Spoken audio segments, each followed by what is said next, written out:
right. Hey everybody, welcome back to the channel. This is Rob here at Smirking Gun Reviews, and it's 6:35 in the morning on Monday, September 27th, 2021, because it's the only time that I'll be able to watch Y the Last Man before sometime tomorrow. So we're talking about Y the Last Man, Season 1, Episode 5, Manhunt. Now, so yeah, early morning brain. This should be interesting. All right, so first off, if you're liking what we're doing here on the channel, make sure to hit the like button, subscribe if you're not a subscriber. Realize that most people that come and check out channels aren't subscribers, which is actually really cool that people still check out your channel even if they don't subscribe. I just love the idea of the entire world watching this sometimes. Like, and not in like some crazy like narcissistic way. Just the absolute possibility that somebody in the farthest corner of the world could watch this.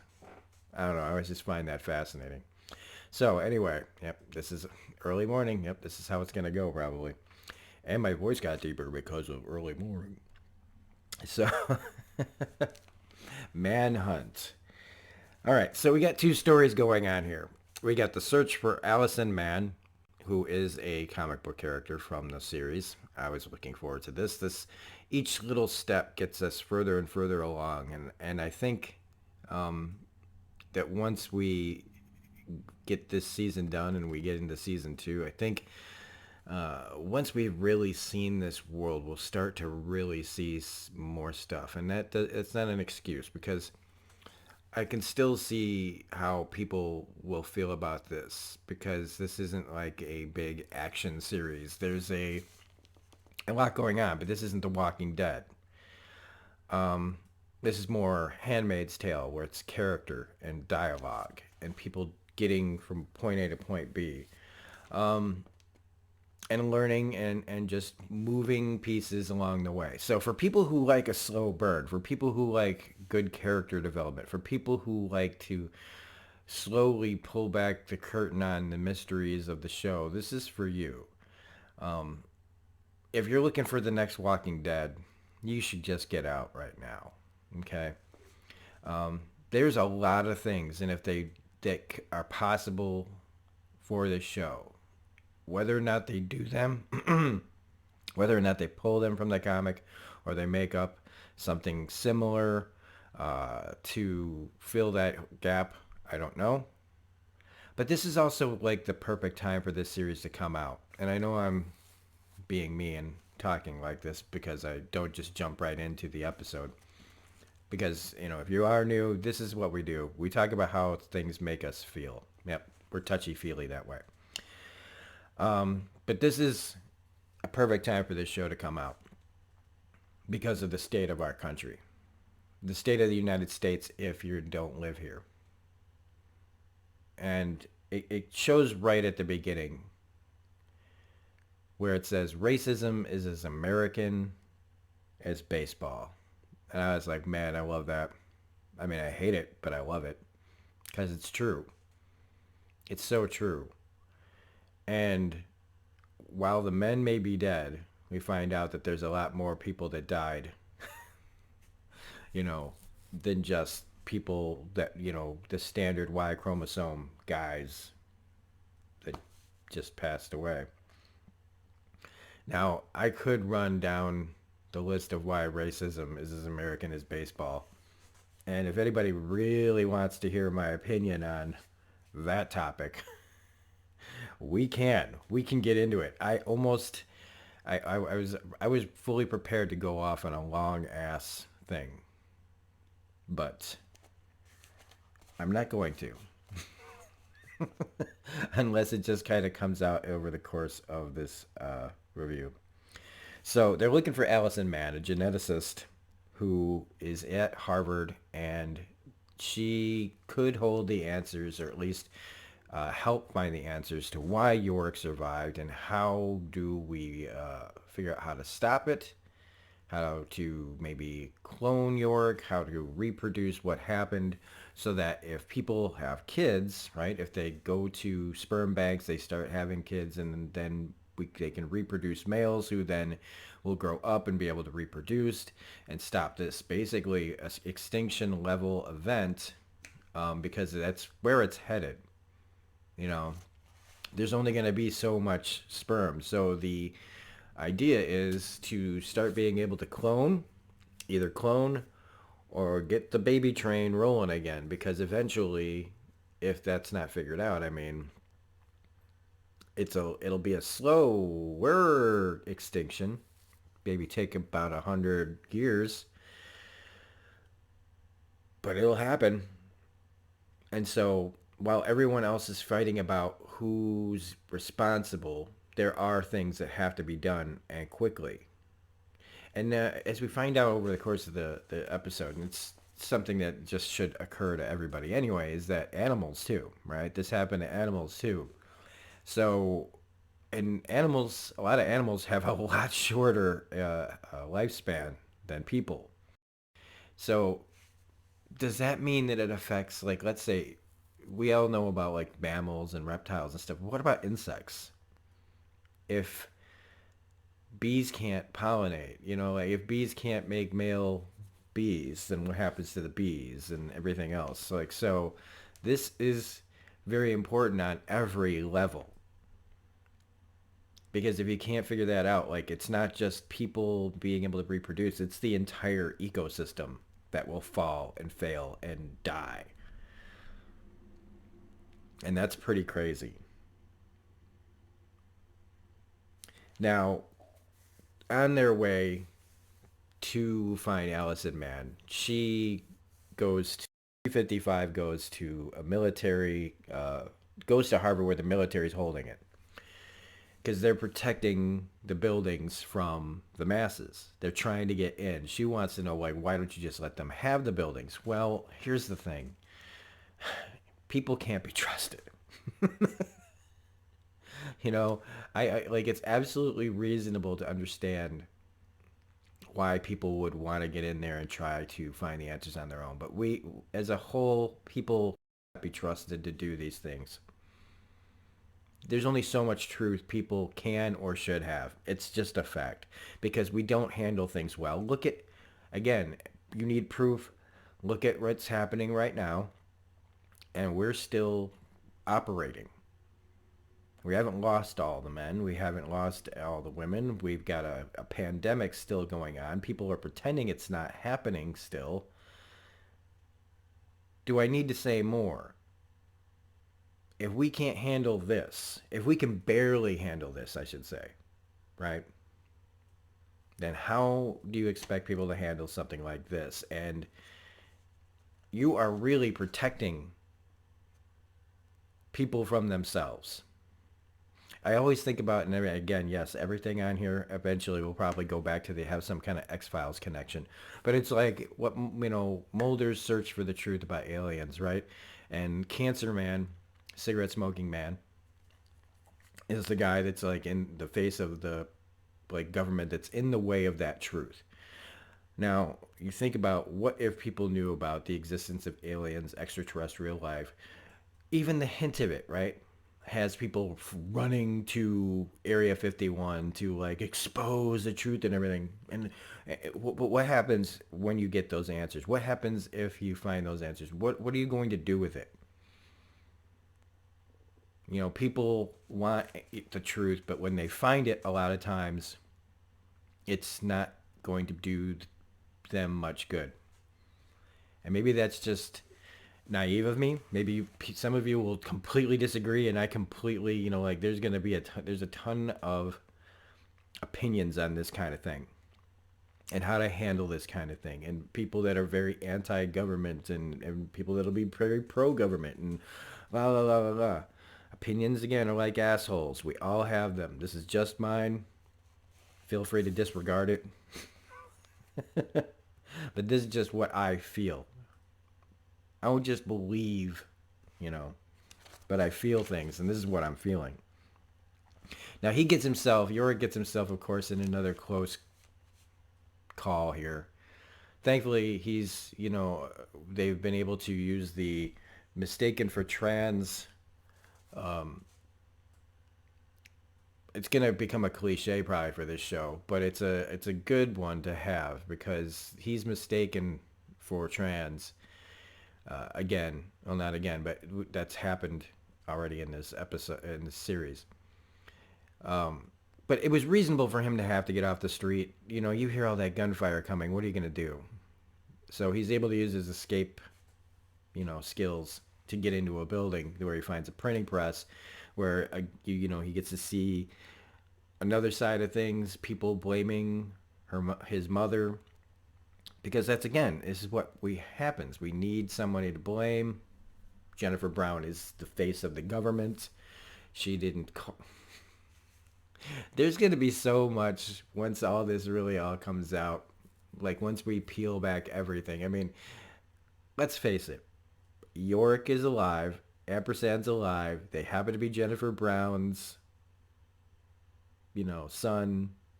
And why the monkey's alive, which is again a big question. Like Allison Mann says, you alone is meaningless. You together. Now, if you take in that factor of both of them lived and both of them have a connection to Jennifer Brown, and even though Diane Lane, as an actress playing this character, is doing a very good job, it's pretty clear that there's something there. That this isn't just a coincidence.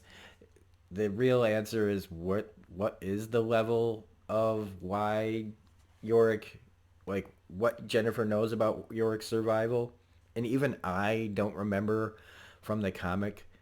So I'm a little glad that I get to find out, or at least be recall, have the information recalled to me about her involvement in this. But he gets caught again because he not necessarily caught, but he's put in a situation where people that are getting tear gassed and maced or whatever from the military trying to protect Harvard are in there. But again, they mistake him for trans. He gets out, and 355 and him end up at Allison Mann's apartment, where they see pictures of this Union Club, which is like that. It reminds me of the place that Jesse Eisenberg was trying to get into, is Mark Zuckerberg in The Social Network. One of those kind of places. So they go there and they find her, but not until she stabs Yorick in the back a little bit. Everybody else seems to be more upset about him getting stabbed than he does. And that's where she talks about him being alone is meaningless, but him and the monkey both having a Y chromosome is everything. Now, 355 breaks the sat phone. So there's if anybody out there is concerned with the mental health of 355, I absolutely would understand, because she's killed the pilots. We know she was willing to blow up those people at the house that were building bombs. She's always strict about her orders. But it feels like to me like she's doing a lot more than just following orders. Or are there more orders that we don't know about with this Culpa ring? Or is she just a bit mentally imbalanced? And it's the thing is like, again, I love not 100% knowing, because again, I go back to that like weird dreams she was having, where she was like having a waking dream about dancing. Like, what's her actual issue? Because when she leaves, right, to go get a new sat phone, after she breaks it because she needed to go and do this thing, which we don't know why, and finds another one of her. This time it's her code is 525. We find out about Fran. Fran is the recruiter. So who's Fran? What does she have to do with the Culpa ring? Why are they taking people the way that they take them? Because it appears that they just go after recruiting people who have nobody, basically orphans, which, I'm not surprised to hear that. But also everything went down the first days on their job. Both of them were pulled for their assignments. One was with the State Department, another one was, and 355 was put with the president First day on the job, everything went down. So I feel like the Culpa ring, once we get into more into that, we're going to find out like a huge chunk of stuff. Now, for Allison's part in this, we get the information that not every person that died was a man. That millions of women, because of biodiversity, because of different genetics in humans, and they go into like people that have internal male organs, or some that don't even realize it until puberty, that women that didn't even know they had a Y chromosome died that day. That it's bigger than just men. And that's when we get into the animals thing. So 355 comes back, and I don't know what's in that bag. But whatever it was that she needed, it's there. And whatever Allison Mann needs apparently isn't at Harvard. It's all the way out in San Francisco, which again is part of the story, which I like. But 355 lies again, saying that she got a sat phone, that she's talked to Jennifer, and again, just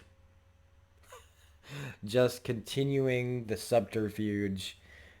Why is she hiding all of this? Why couldn't she find a sat phone? Like, why won't she tell Yorick things? It's a bit maddening, and I remember feeling this way in the book too, of just how deep is this? And again, it has to like have major ties to the culpa ring.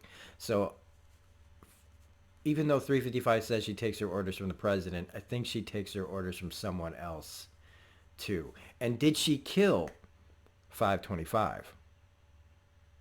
Right? She pulls out the big old, retractable nightstick, and then we fade to black. My money is she killed her.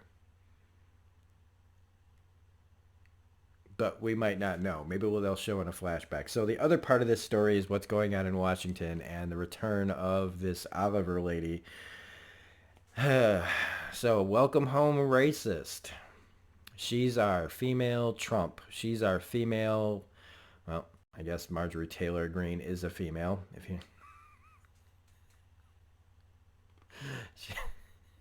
Sorry. Yeah, she is. She's a human, I guess. I don't know. But she's our big old version of what's going on in our country. She's going to be the challenger for the presidency, along with Kim, who they should just kick Kim out. Like, again, she's only here for drama's sake. She literally holds no office. She's just the dead ex-president's daughter, and he's, I shouldn't say ex-president. The president died. She's his daughter.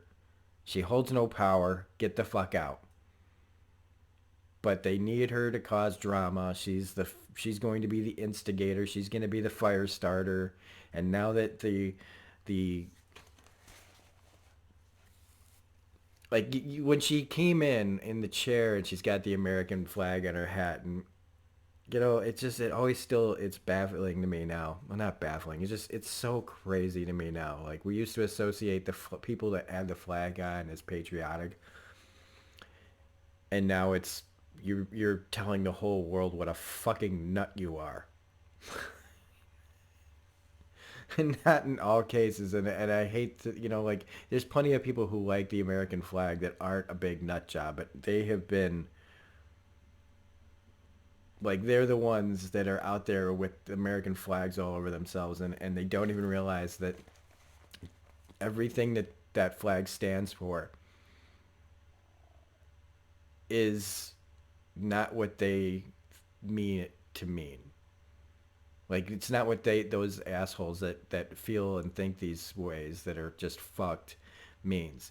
It makes me feel like the American flag has become the new Confederate flag. And so she's wearing that hat, and as soon as I saw that, I was just like, oh, yep, that just sums this lady up.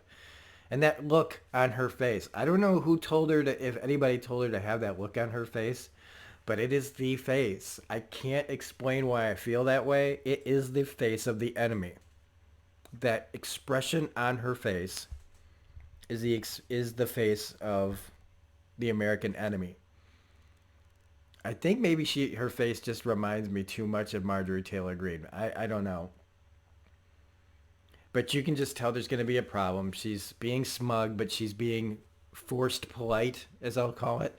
And there's Kim right there. Like just right up her ass right away, trying to like blackmail the girl who's thinking she's having a miscarriage. And then, oh.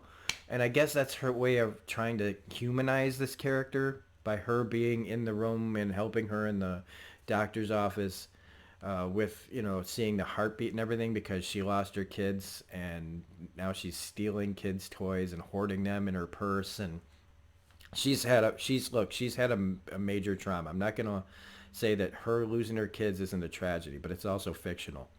So it's a fictional story. So I still can something bad can happen to somebody and they can still be bad people. You can feel bad for them, but they're still that doesn't change that they're bad people. And she's a bad person. And I don't wish anyone to lose their kids unless you don't, unless you neglect them. And I don't mean lose them in that way because you neglect them. People who neglect their kids shouldn't be allowed to have their kids.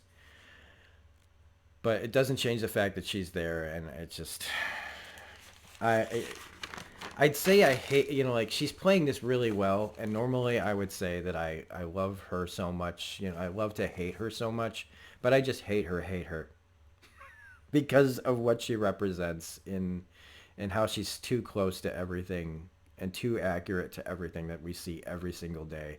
And it's the only hard part about watching this show is that it's so close to what's the attitudes and things that we see in this show are so close to what I see every single day, how close to how much of us we see every single day. When we walk out our door, we run into these kind of people every single day. It's a bit much to handle at this point.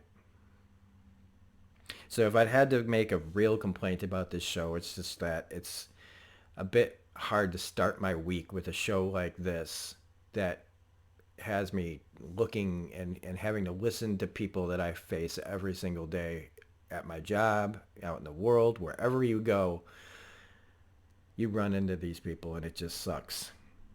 And so this show is not as entertaining as I'd like it to be because of that. But it does not everything has to be. I watch The Handmaid's Tale and cover The Handmaid's Tale, but I don't cover it because it's entertaining. I cover it because it makes me think. Unfortunately, what this show makes me think is just more bad feelings. But I love the Yorick part of this story so much more. So, and I'm waiting to see how much further we go with it. So if you like this review, please hit the like button, comment, share, subscribe, and the bell for all notifications. Again, 6:58 in the morning as of right now. So maybe if I reviewed this at 4:30 this afternoon, maybe my brain would have, me say different things. But I don't know. Otherwise, we'll see you next Monday for episode 6. Have a great week, everybody, and I'll see you then. Bye.